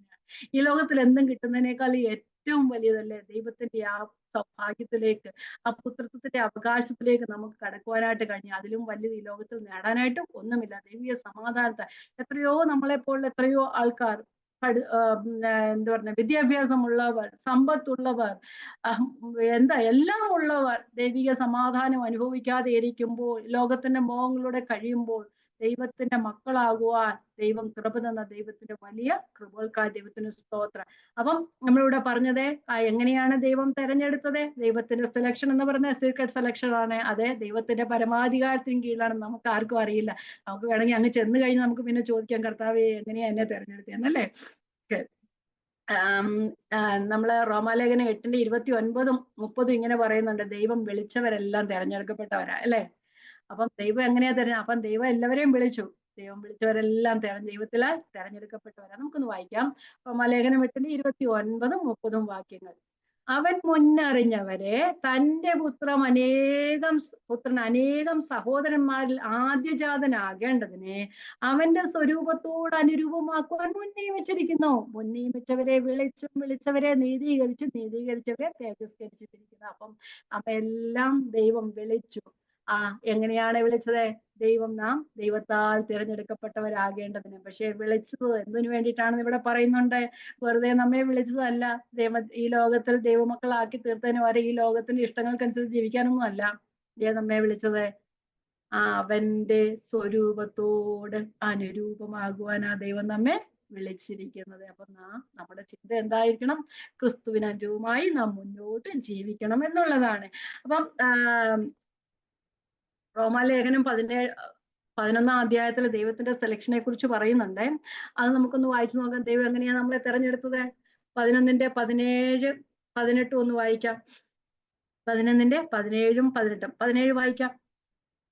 കൊമ്പുകളിൽ ചിലത് ഒടിച്ചിട്ട് കാട്ടൊലിവായ നിന്നെ അവയുടെ ഇടയിൽ ഒട്ടിച്ചു ചേർത്ത് ഒലിവുമരത്തിന്റെ ഫലപ്രദമായ വേരിന് പങ്കാളിയായി തീർന്നു എങ്കിലോ. കൊമ്പുകളുടെ നേരെ പ്രശംസിക്കരുത്. പ്രശംസിക്കുന്നുവെങ്കിൽ നീ വേരിനെ അല്ല നിന്നെ അത്ര ചുമക്കുന്നവർക്ക്. അപ്പം കൊമ്പുകളിൽ ചിലത് ഒടിച്ചിട്ട്, സ്വാഭാവിക കൊമ്പുകളെ ദൈവം ഓടിച്ചു. എന്തിനാ? നമ്മെ അങ്ങോട്ട് ഒട്ടിക്കേണ്ടതിന് അല്ലെ. അപ്പം യോഹന്നാന്റെ സുവിശേഷം 1 പറയുന്നു, അവൻ സ്വന്തത്തിലേക്ക് വന്നു, സ്വന്തമായവരും അവനെ കൈക്കൊണ്ടില്ല. അവനെ കൈക്കൊണ്ട് അവന്റെ നാമത്തിൽ വിശ്വസിക്കുന്നവർക്കും ദൈവമക്കളാകുവാൻ അവൻ അധികാരം കൊടുത്തു അല്ലെ. അപ്പം എന്നിട്ട് 21-ാമത്തെ 11-20 വായിക്കാം. ശരി, അവിശ്വാസമല്ല ഒടിഞ്ഞുപോയി, നീ വിശ്വാസം നിലനിൽക്കുന്നു, നളിയാതെ ഭയപ്പെടുക. സ്വാഭാവിക കൊമ്പുകളെ ദൈവം ആദരിക്കാതെ പോയെങ്കിൽ നിന്നെയും ആദരിക്കാതെ വന്നേക്കാം. അപ്പം നമ്മൾ പറയുമായിരിക്കും, എന്നെ ഒട്ടിക്കേണ്ടതിനാ അവരെ ഓടിച്ചു കളഞ്ഞത്. അതാ 19-ാമത്തെ വാക്യം പറയുന്നത്, ഞാൻ വായിച്ചിരുന്നേ ഉള്ളൂ. എന്നെ ഒട്ടിക്കേണ്ടതിനാ അവരെ ഒടിച്ചു കളഞ്ഞെന്ന് പറയും. പക്ഷെ അവര് പറയും, അപ്പം കർത്താവ് പറയുകയാണ്, അല്ലെങ്കിൽ പൗലോസിലൂടെ ദൈവത്തിന്റെ ആത്മാവ് പറയുകയാണ്, ശരി, നീ പറഞ്ഞത് ശരിയാ, പക്ഷെ അവിശ്വാസത്താൽ അവ ഒടിഞ്ഞുപോയി, വിശ്വാസത്താൽ നീ നിലനിൽക്കുന്നു. അവരുടെ അവിശ്വാസ നിമിത്തം അവ ഒടിഞ്ഞുപോയി, വിശ്വാസം നീ നിലനിൽക്കുന്നത്. അതുകൊണ്ട് നീ എളിയാതെ ഭയപ്പെടുക, കർത്താവിലെ ഭയപ്പെട്ടിരിക്കുക. നിന്നെ തെരഞ്ഞെടുത്ത് നീ വിശ്വാസത്തിൽ ഇപ്പോൾ ആയതുകൊണ്ട് മാത്രമാണ് നീ അത് നിലനിൽക്കുന്നത്. സ്വാഭാവിക കൊമ്പുകളെ യഹൂദന്മാരെ ദൈവം ഓടിച്ചു കളഞ്ഞുവെങ്കിൽ നിന്നെയും ആദരിക്കാതെ വന്നേക്കാം. അതുകൊണ്ട് പറയുന്നു. അത് കഴിഞ്ഞ് പിന്നെ പറയുന്നുണ്ട്, ആകയാൽ ദൈവത്തിന്റെ ദയയും ഖണ്ഡിതവും ഓർക്കുക. വീണവരിൽ ദൈവത്തിന്റെ ഖണ്ഡിതവും നീയോ ദയയിൽ നിലയുന്ന ദയം തന്നെ, അല്ലേയും നിന്നെയും നീയും ഛേദിക്കപ്പെടുമെന്ന് പറയുന്നുണ്ട്.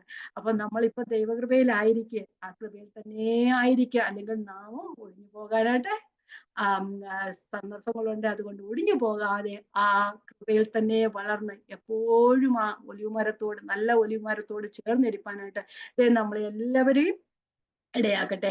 അപ്പം അടുത്തത് നമ്മൾ പറയുന്നത്, അപ്പൊ ഇവിടെ എന്താ നമ്മൾ പഠിച്ച? ദൈവത്തിന്റെ പ്രസാദം തോന്നണം അല്ലെ.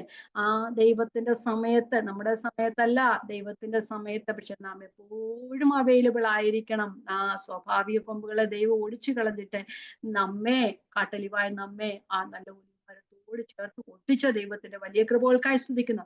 അപ്പം ഇനി നമ്മൾ അടുത്ത പദത്തിലേക്ക് പോയി. എന്തിനാണ് ദൈവം വെളിപ്പെടുത്തിയത്? എന്തിനാ ദൈവം ക്രിസ്തുവിനെ തന്നിൽ വെളിപ്പെടുത്തിയത്? അവിടെ പറയുന്നുണ്ട്, തന്റെ പുത്രനെ കുറിച്ചുള്ള സുവിശേഷം ജാതികളുടെ ഇടയിൽ അറിയിക്കുന്നതിനു വേണ്ടിയാണ്. നോക്കിക്കഴിഞ്ഞാൽ ദൈവത്തിന്റെ ഒരു സെൻസ് ഓഫ് ഹ്യൂമറേ, ജാതികളെ ക്രിസ്തുവിന്റെ സുവിശേഷത്തിലേക്ക് വന്നവരെ ഉപദ്രവിച്ചു കൊണ്ടിരുന്ന പൗലോസ്, യഹൂദന്മാർക്ക് ഒരിക്കലും ജാതികളെ ഇഷ്ടമല്ല. യഹൂദനായ പൗലോസ് ആ ക്രിസ്തുവിലേക്ക് വന്നവരെ ഉപദ്രവിച്ചുകൊണ്ടിരുന്നവൻ ഇപ്പൊ അനേകരെ ആ ക്രിസ്തുവിലേക്ക് വരുവാനായിട്ട് ആ യഹൂദനായ ശൗലിനെ അല്ലെങ്കിൽ പൗലോസിനെ തന്നെ ദൈവം ഉപയോഗിക്കുകയാണ് ചെയ്തത്, അല്ലെ? അപ്പം യഹൂദന്മാര് പറയുന്ന എന്താ, ജാതികള് നരകത്തില് തീ കത്തിക്കാൻ ഉപയോഗിക്കുന്ന ഫ്യൂവലാണെന്നാ പറയുന്നത്. അപ്പം വിറകൊള്ളിയാന്നാ പറയുന്നത്. എന്നിട്ടും നരകത്തിൽ തീ കത്തിക്കാനുള്ള വിറകെന്നാ ജാതികളെ കുറിച്ച് പറയുന്നത്. എന്നിട്ടും യഹൂദനായ പൗലോസിനെ ജാതികളുടെ ഇടയിലുള്ള സുവിശേഷ ഘോഷണത്തിന് വേണ്ടി ദൈവം ഉപയോഗിക്കുകയാണ് ചെയ്തത്. അപ്പം പൗലോസിനെ വിളിച്ചത് ദൈവത്തിന്റെ തെരഞ്ഞെടുപ്പിനാലാണ്. അത് ദൈവത്തിന്റെ പ്ലാൻ മാത്രമായിരുന്നു. പൗലോസിന്റെ ചോയ്സ് ഒന്നും അല്ലായിരുന്നു, അത് ദൈവത്തിന്റെ പ്ലാൻ മാത്രമായിരുന്നു. അപ്പം പൗലോസിന് നമുക്കറിയാമല്ലോ, പൗലോസിനെ വിളിച്ചപ്പോൾ തന്നെ ദൈവം പറഞ്ഞു എന്താ, ഞാൻ ജാതികൾക്ക് പ്രവാചകനായി നിന്നെ അയക്കുന്നു എന്നാ പറഞ്ഞല്ലേ. അപ്പോസ്തല പ്രവൃത്തികൾ 9:15-16 നമുക്കൊന്ന് വായിച്ചു നോക്കാം. അപ്പോസ്തല പ്രവൃത്തി 9:15-16 ഒത്തിരി വാക്യങ്ങൾ ഇന്ന് വായിക്കുന്നുണ്ട്. ഓക്കെ. കർത്താവ് അവനോട്, നീ പോകാം. ദമസ്കോസിന്റെ പടിവാതിൽ വെച്ച് കർത്താവിനെ കണ്ടുമുട്ടിയ സമയത്ത് കർത്താവ് അവനോട്, നീ പോക, എന്റെ നാമം ജാതികൾക്കും രാജാക്കന്മാർക്കും ഇസ്രായേൽ മക്കൾക്കും മുമ്പിൽ വഹിപ്പാൻ ഞാൻ തിരഞ്ഞെടുത്തിരിക്കുന്ന ഒരു പാത്രമാകുന്നു. എന്റെ നാമത്തിനു വേണ്ടി അവൻ എന്തെല്ലാം കഷ്ടം അനുഭവിക്കേണ്ടതെന്ന് ഞാൻ അവനെ കാണിക്കും. അനന്യാസിനോട് പറയുന്നതാ. അപ്പം പൗലോസ് അപ്പോസ്തലനെ വിളിച്ച സമയത്ത് തന്നെ കർത്താവ് ആ ജാതികളുടെ അപ്പോസ്തലനായിട്ട് പൗലോസിനെ തിരഞ്ഞെടുത്തു. പൗലോസിനെ തിരഞ്ഞെടുത്ത് മാത്രമല്ല, 16-ാമത്തെ വാക്യം ഒന്നുകൂടെ വായിച്ചേ. എന്റെ നാമത്തിനു വേണ്ടി അവൻ എന്തെല്ലാം കഷ്ടം അനുഭവിക്കേണ്ടതാകുന്നു എന്ന് ഞാൻ അവനെ കാണിക്കും. അപ്പം പൗലോസിനെ ദൈവം ക്രിസ്തുവിനെ അറിയുവാൻ പ്രസാദം തോന്നിയത് മാത്രമല്ല, തിരഞ്ഞെടുത്തത് മാത്രമല്ല, തന്റെ സുവിശേഷം തന്റെ കോയിൽ കൊടുത്തത് മാത്രമല്ല, കൂടെ കുറെ കഷ്ടതയും കൂടെ കൊടുത്തായിരുന്നു. കർത്താവിനെ ക്രിസ്തുവിനെ തന്നിൽ വെളിപ്പെടുത്തിയപ്പോൾ അതിന്റെ ആ പാക്കേജിന്റെ കൂട്ടത്തിലുള്ളായിരുന്നു കുറെ കഷ്ടതയും കൂടെ, അല്ലേ? അപ്പൊ നമ്മളെല്ലാവരും ദൈവത്തെ അറിയണമെന്ന് പറയുന്നു. അപ്പൊ നമ്മളെ കുറിച്ചും പല കാര്യങ്ങളും ദൈവം ഓൾറെഡി മുൻ നിയമിച്ചിട്ടുണ്ട്. അപ്പം പൗലോസിനെ ദൈവം പ്ലാൻ ചെയ്ത, പൗലോസിന്റെ ഇഷ്ടനിമിത്തമല്ല, പൗലോസിനെ ദൈവം ഉപയോഗിച്ചത് ദൈവം പ്ലാൻ ചെയ്ത ഒരു പദ്ധതിക്ക്, ഒരു കാര്യത്തിനു വേണ്ടി ദൈവം പൗലോസിനെ ഉപയോഗിക്കുകയായിരുന്നു. ലോക സ്ഥാപനത്തിനു മുമ്പേ ദൈവം പദ്ധതിയിട്ട ഒരു കാര്യത്തിനു വേണ്ടി പൗലോസിനെ ദൈവം ഉപയോഗിക്കുകയായിരുന്നു എന്ന് നമുക്ക് പറയാം. അപ്പം നാം ദൈവത്തെ അറിഞ്ഞ് നാം ദൈവനാമത്തിനു വേണ്ടി പ്രവർത്തിക്കുന്നത് നമ്മുടെ ഇഷ്ടനിമിത്തമല്ല. ദൈവം നമ്മെ തിരഞ്ഞെടുത്തപ്പോൾ തന്നെ നമ്മളുടെ മേലൊരു പദ്ധതി വെച്ചിട്ടുണ്ടായിരുന്നു. അത് ദൈവം നമ്മിലൂടെ ചെയ്യുകയാണ് ചെയ്യുന്നത്. അപ്പൊ ഞാൻ ഒന്നുകൂടെ അത് വായിക്കാം.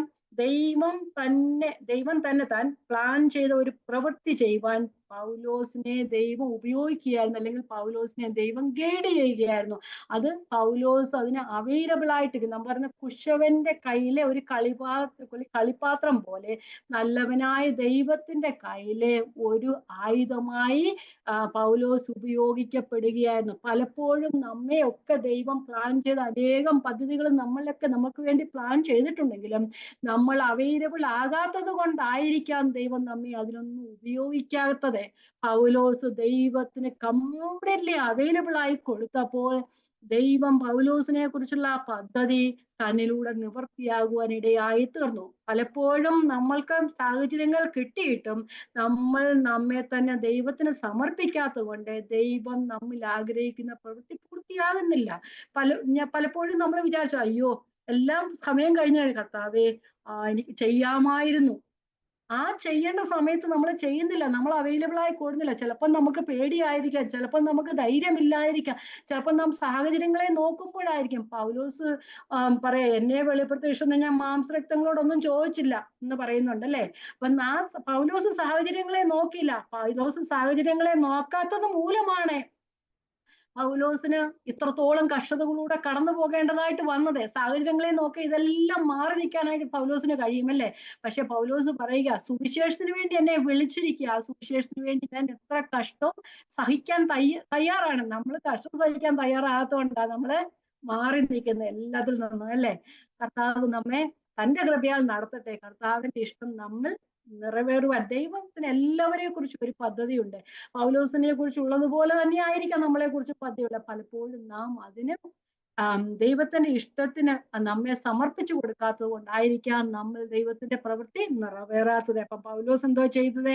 ആ കുശവന്റെ കയ്യിൽ ഒരു കളിമണ്ണ് പോലെ നല്ലവനായ കർത്താവിന്റെ കയ്യില് ഒരു ഒരു ഉപകരണമായിട്ട് ഉപയോഗിക്കപ്പെടുവാൻ ഇടയായി തീർന്നു.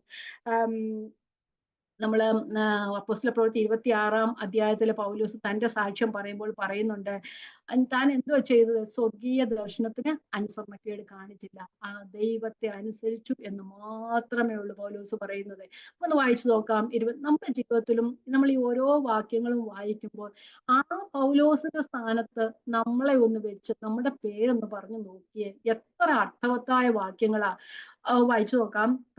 നമ്മള് പലപ്പോഴും നമ്മൾ ബൈബിള് വായിക്കുമ്പോൾ എത്ര പ്രാവശ്യം നമ്മൾ വായിച്ചു വിട്ടവരാ. നമ്മളിങ്ങനെ പെട്ടെന്ന് വായിച്ചു വിടുന്നത് കൊണ്ട് നമ്മൾ ആ ധ്യാനിക്കുന്ന ഒരു അവസ്ഥയിലേക്ക് നാം എത്തത്തില്ല. അത്യാവശ്യം നമ്മൾ ബൈബിൾ സ്റ്റഡി ചെയ്യുന്ന സമയത്തെങ്കിലും ഒന്ന് വായിക്കുമ്പോൾ അതൊന്ന് മനസ്സിലാകുവാൻ ദൈവം നമുക്ക് കൃപ തരട്ടെ. ദൈവം നമ്മുടെ അകക്കണ്ണുകളെ ഒന്ന് തുറക്കട്ടെ. പൗലോസിനെ വിളിച്ചതുപോലെ തന്നെയാണ് നമ്മയും ദൈവം വിളിച്ചിരിക്കുന്നത്. പലപ്പോഴും നമ്മളെ സ്വർഗീയ ദർശനത്തിന് അനുസരണക്കേട് കാണിക്കുന്ന അവസ്ഥയിലായിത്തീരുന്നുണ്ട്. ഇനിയും അങ്ങനെ പോകാതെ നമ്മെ എല്ലാവരെയും, എന്നെ കൂടെ ഉൾപ്പെട്ടാ ഞാൻ പറയുന്നത്, നമുക്ക് വായിക്കാം. 26-ാം അധ്യായം 17-ാം വാക്യം മുതലുള്ള വാക്യങ്ങൾ. പൗലോസ് തന്റെ സാക്ഷ്യം പറയുകയാണ്. ജനത്തിന്റെയും ജാതികളുടെയും കയ്യിൽ നിന്ന് ഞാൻ നിന്നെ രക്ഷിക്കും. അവർക്ക് പാപമോചനവും എന്നുള്ള വിശ്വാസത്താൽ ശുദ്ധീകരിക്കപ്പെടുന്നവരുടെ ഇടയിൽ അവകാശവും ലഭിക്കേണ്ടതിന് അവരുടെ കണ്ണ് തുറപ്പാനും, ജാതികളുടെ കണ്ണ് തുറപ്പാനും അല്ലെങ്കിൽ ദൈവത്തെ അറിയാത്തവരുടെ കണ്ണ് തുറപ്പാനും, അവരെ ഇരുളിൽ നിന്നും വെളിച്ചത്തിലേക്കും സാത്താന്റെ അധികാരത്തിൽ നിന്നും ദൈവത്തിങ്കിലേക്കും തിരിപ്പാനും ഞാൻ ഇപ്പോൾ നിന്നെ അവരുടെ അടുക്കൽ അയക്കുന്നു എന്ന് കൽപ്പിച്ചു. അതുകൊണ്ട് അഗ്രിപ്പ രാജാവേ, ഞാൻ സ്വർഗീയ ദർശനത്തിന് അനുസരണക്കേട് കാണിക്കാതെ ആദ്യം ദമസ്കോസിലും യെരുശലേമിലും യഹൂദ്യ ദേശത്തെങ്ങും ഉള്ളവരോടും പിന്നെ ജാതികളോടും മാനസാന്തരപ്പെട്ട് ദൈവത്തിങ്കിലേക്ക് തിരിഞ്ഞു മാനസാന്തരത്തിന് യോഗ്യമായ പ്രവൃത്തികൾ ചെയ്യണമെന്ന് പ്രസംഗിച്ചു. അപ്പം പൗലോസ് ചെയ്തത് എന്താ? ദൈവം എന്നെ അയച്ചു, പക്ഷേ ഞാൻ സ്വർഗീയ ദർശനത്തിന് അനുസരണക്കേട് കാണിച്ചില്ല. ദൈവം എന്നോട് പറഞ്ഞ സ്ഥലത്തേക്ക് ഞാൻ പോയി. ഞാൻ ജാതികളുടെ ഇടയിലേക്ക് അപ്പോസ്തലനായിട്ടാണ് എന്നെ നിയമിക്കപ്പെട്ടത്. റോമാലേഖനത്തിൽ പറഞ്ഞു, ഞാൻ ജാതികളുടെ അപ്പോസ്തലനായിരിക്കാൽ എന്ന് പറയുന്നുണ്ടല്ലോ. അപ്പം തന്നെ കുറിച്ച് പറയുന്ന ജാതികളുടെ അപ്പോസ്തലൻ. ജാതികളിലേക്ക് അയച്ചപ്പോൾ എല്ലാവരോടും പറഞ്ഞു മാനസാന്തരപ്പെടുക. മാനസാന്തരപ്പെട്ട് ദൈവത്തിങ്കിലേക്ക് തിരിഞ്ഞ് വെറുതെ തിരികെയല്ല, മാനസാന്തരത്തിന് യോഗ്യമായ പ്രവൃത്തികൾ ചെയ്യണമെന്ന് പറഞ്ഞു. അപ്പൊ നാം മാനസാന്തരപ്പെട്ടെങ്കിലും മാനസാന്തരത്തിന് യോഗ്യമായ പ്രവൃത്തികൾ നമ്മൾ വെളിപ്പെടണം, നമ്മൾ ഉണ്ടാകണം. ഓക്കെ, മുമ്പോട്ട് പോകാം. അപ്പം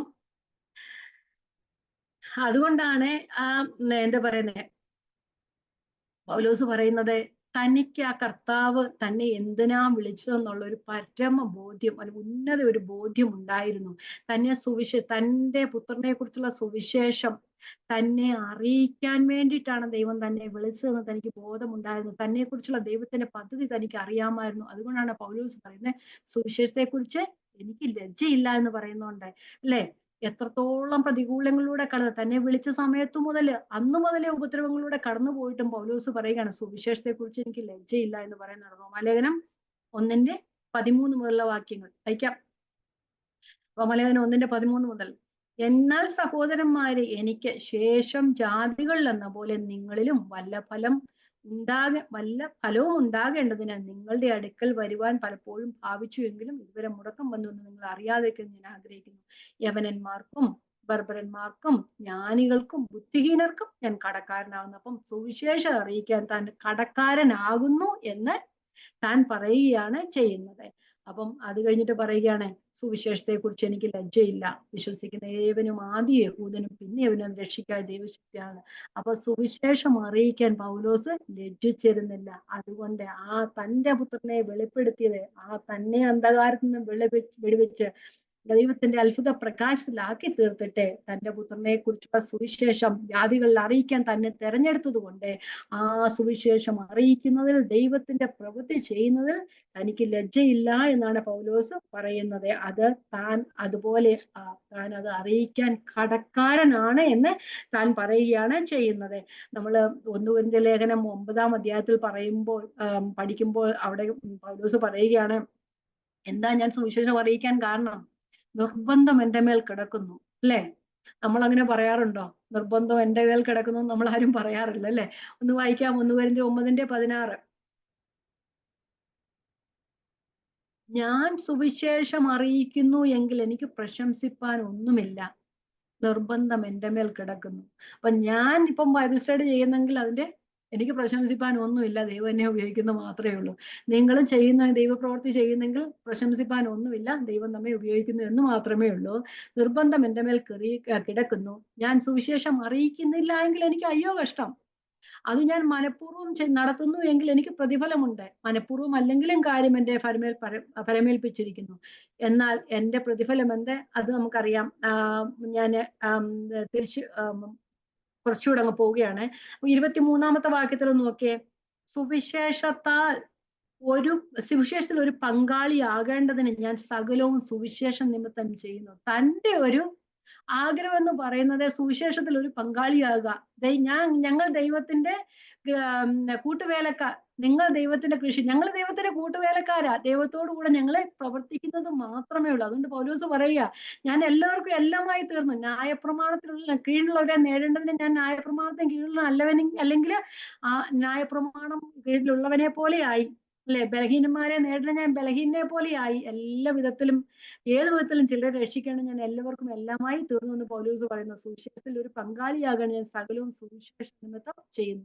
അപ്പൊ അത് കഴിഞ്ഞിട്ട് പൗലോസ് പറയാ, ഞാനൊരു ഓട്ടക്കളത്തിലായിരിക്കുന്നത് ദൈവം എന്നെ ഏൽപ്പിച്ച ആ ബിരുദ് പ്രാപിക്കാൻ വേണ്ടി ഞാൻ ഓടുന്നത് മാത്രമേ ഉള്ളൂ. അതുകൊണ്ട് ഞാൻ എന്നെ തന്നെ ദണ്ഡിപ്പിച്ച് ക്രിസ്തുവിന് അടിമയാക്കി യാത്ര ചെയ്യുന്നു. ഒന്ന് വായിച്ചു പോകാം നമുക്ക്. 24. നമുക്കും അത് തന്നെ ആയിരിക്കണം നമ്മുടെ ലക്ഷ്യം എന്ന് പറയുന്നത്. ഓട്ടക്കളത്തിൽ ഓടുന്നവർ എല്ലാവരും ഓടുന്നുവെങ്കിലും ഒരുവനെ ബിരുദ് പ്രാപിക്കരുത്. വല്ലപ്പോഴും ഒക്കെ ഒന്ന് വായിക്കണം. ഓട്ടക്കളത്തിൽ ഓടുന്നവർ എല്ലാവരും ഓടുന്നുവെങ്കിലും ഒരുവനെ ബിരുദ് പ്രാപിക്കുന്നുള്ളൂ എന്ന് അറിയുന്നില്ലയോ? നിങ്ങളും പ്രാപിപ്പാൻ തക്കവണ്ണം ഓടുവേൻ. അംഗം പൊരുതുന്നവൻ ഒക്കെയും സകലത്തിലും വർജനം ആചരിക്കുന്നു. അതോ അവർ വാടുന്ന കിരീടവും നാമോ വാടാത്തതും പ്രാപിക്കേണ്ടത് തന്നെ.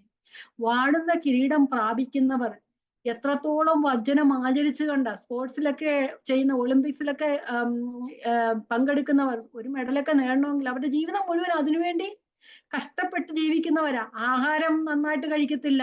ആ ചിട്ടയനുസരിച്ചുള്ള ജീവിതക്രമങ്ങളാണ്. നമുക്കൊക്കെ രാവിലെ ഉറങ്ങാനായിരിക്കും നമുക്ക് ഇഷ്ടം, അല്ലെ? നമ്മുടെ സമയത്തിന് എഴുന്നേക്കാനായിരിക്കും ഇഷ്ടം. അവരതൊന്നും അല്ല ചെയ്യുന്നത്. ആ കൃത്യസമയത്ത് എഴുന്നേക്കും, കോച്ച് പറയുന്നത് അനുസരിച്ച് ചെയ്യും.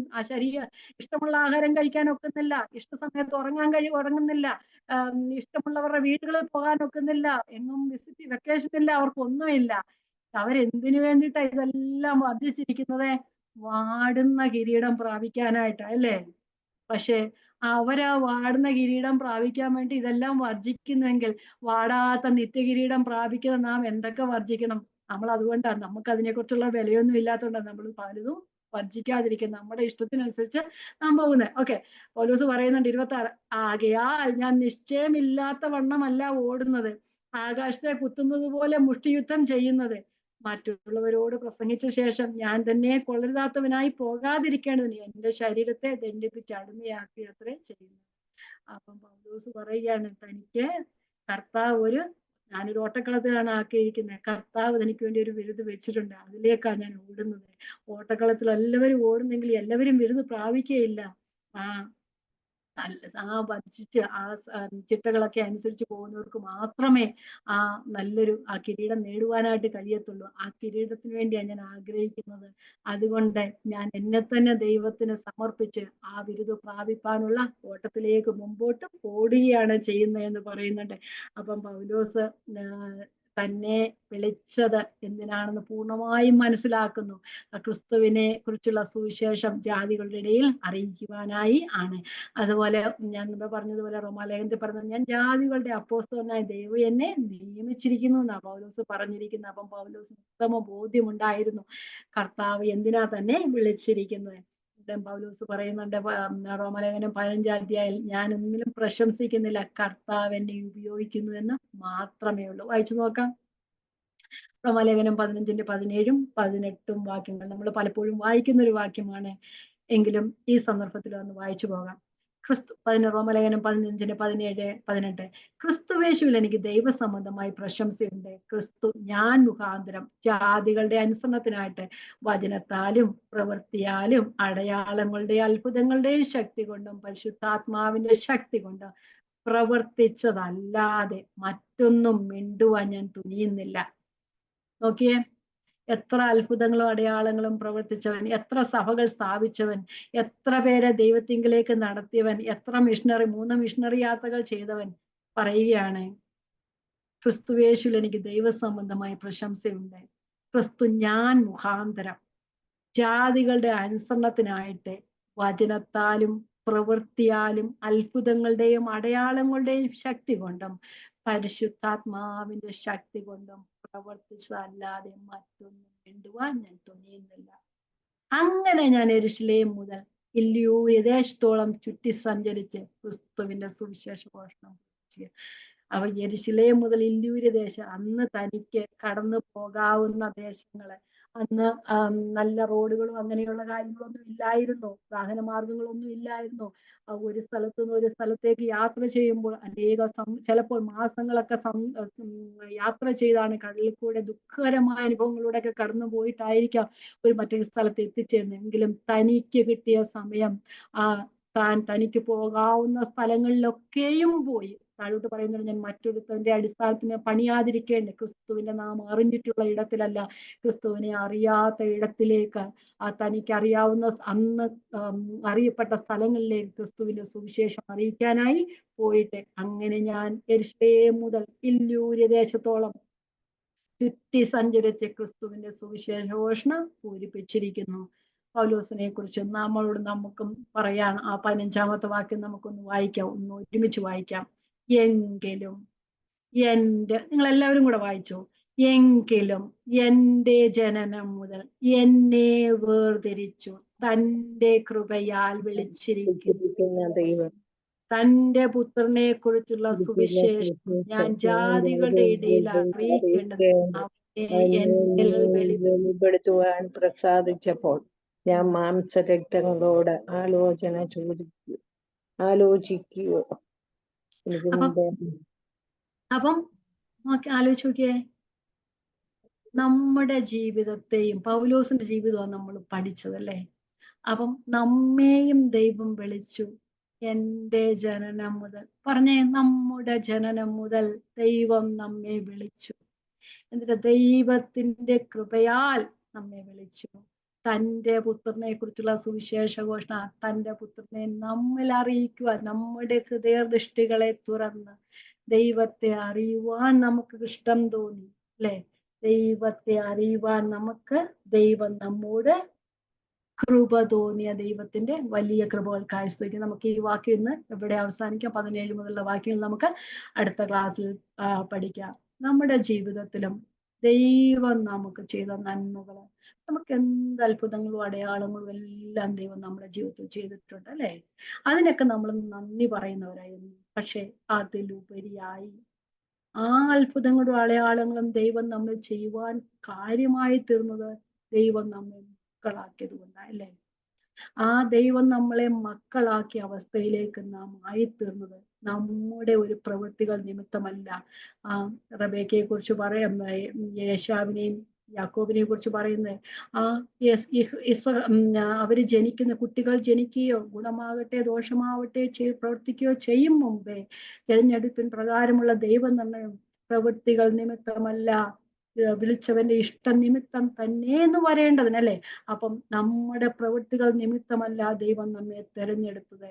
നാം അമ്മയുടെ ഉദരത്തിലാകുന്നതിന് മുമ്പേ, ലോക സ്ഥാപനത്തിന് മുമ്പേ, ആദമിനെ ഹവ്വയെ നിർമ്മിക്കുന്നതിന് മുമ്പേ, ഭൂമിക്ക് അടിസ്ഥാനം ഇടുന്നതിന് മുമ്പേ ദൈവം നമ്മെ ക്രിസ്തുവിൽ തെരഞ്ഞെടുത്തു. നമ്മെ ഓരോരുത്തരെയും ഈ ലോകത്തിൽ ജനിക്കുവാൻ കൃപ തന്നു.